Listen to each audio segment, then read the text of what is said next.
पे चढ़ गए हैं तो हीरो भी मत समझना और गलत नजरियों से भी मत समझना। थोड़ी आग की प्रॉब्लम हो गई थी तो ऑपरेशन करना पड़ा, इस वजह से लगाना पड़े है। आज हम डूंगरपुर से निकले और मानगढ़ की धरती तक पहुंचे और यहाँ पे बिल प्रदेश की संदेश यात्रा में ये देखा गया कि जहां जहां सड़कें देखी तो सड़कें जाम और जहां पार्किंग की व्यवस्था कमी पड़ गई और यहाँ पे पंडाल के अंदर कचकचा हुआ भीड़ भरा हुआ, इससे ये साबित होता है, यह हवा का रुख बता रहा है कि बिल प्रदेश एक दिन बन के रहेगा। साथियों, आज कई वक्ताओं ने बात करके गए और मैं भी कुछ बात रखना चाहूंगा।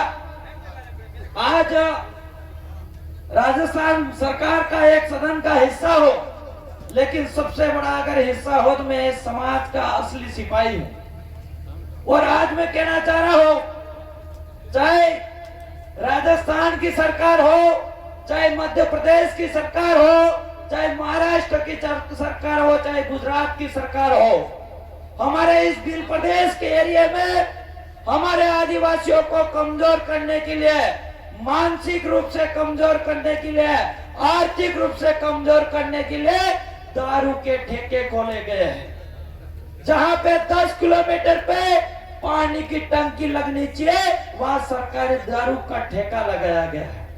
इसको बंद होना चाहिए कि नहीं होना चाहिए?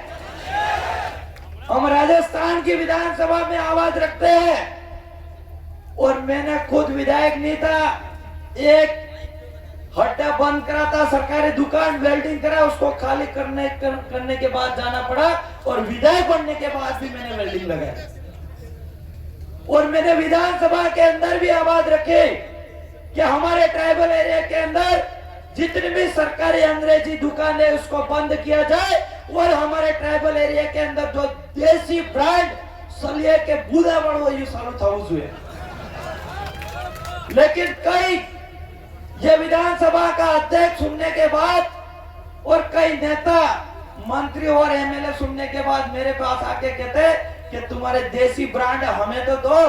मैंने कहा नहीं मिलेगा, जब हमारा बिल प्रदेश बनेगा तब तुमको देसी ब्रांड एक पिला सकते हैं। तो साथियों, इसके लिए हमको मुहिम छेड़नी पड़ेगी। आज बिल प्रदेश के एरिया के अंदर जहां जहां दारू के हड्डे हैं वहां पे ग्राम सभा बनाई जाए और ग्राम सभा के माध्यम से हमारे वहां पे दारू के हड्डे बंद किया जाए। ये सरकार कभी बात नहीं मानेगी। आज हम राजस्थान के हिस्से में हम 4 विधायक हैं और 4 में भी 3 रहे, एक को घसीट लिया उन लोगों ने। ये लोग चारों तरफ से हमको प्रताड़ित करने का काम करेंगे और बिल प्रदेश ऐसा ही नहीं बनेगा। बिल प्रदेश बनाने के लिए हमको संघर्ष करना पड़ेगा, लड़ना पड़ेगा, सड़कों पे उतरना पड़ेगा और हमको जेल में जाना पड़े तो एक साथ सबको भी जाना पड़ेगा। मैं खुद 21 दिन जेल जाके आया हूं। साथियों, कई बार देखते हैं आंदोलन के अंदर जब तक हमारा समाज लड़ता है और कुछ भाई खाली हा हुल्ला करके वापिस आ जाते हैं और चले जाते हैं, ऐसे बिल प्रदेश नहीं बनेगा।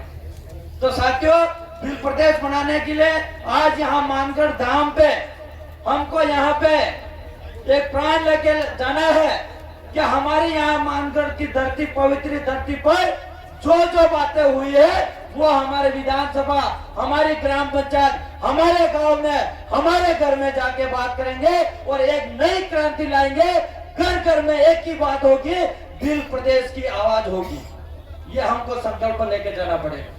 लेकिन यहाँ पे अगर हम लोग यहाँ जो बातें सुनी और यही बातें यहाँ तक ही रह जाए तो हम लोगों ने जितना खर्चा करके यहाँ पे आए हैं वो हमारा खर्चा व्यर्थ जाएगा। साथियों, मैं ज्यादा बातें नहीं रखूंगा क्योंकि डॉक्टर ने भी बोलने के लिए ना कहा, इसलिए कई कार्यक्रम में भाषण में नहीं जा रहा। और मेरे विधानसभा के कई लोग कहते भी होंगे कि एमएलए साहब हमारे अपने विधानसभा में तो आते नहीं, यहाँ पे बोल रहे दबा के। तो ज्यादा बातें नहीं रखे, कम शब्दों में मैं विराम करूंगा। काफी सारे हमारे दूसरे भी वक्ता हैं, मेरी बात को सुना, इसके लिए खूब खूब धन्यवाद। सबको जोहार। बहुत बहुत धन्यवाद उमेश भाई। इसके साथ ही मैं अब हमारे वीर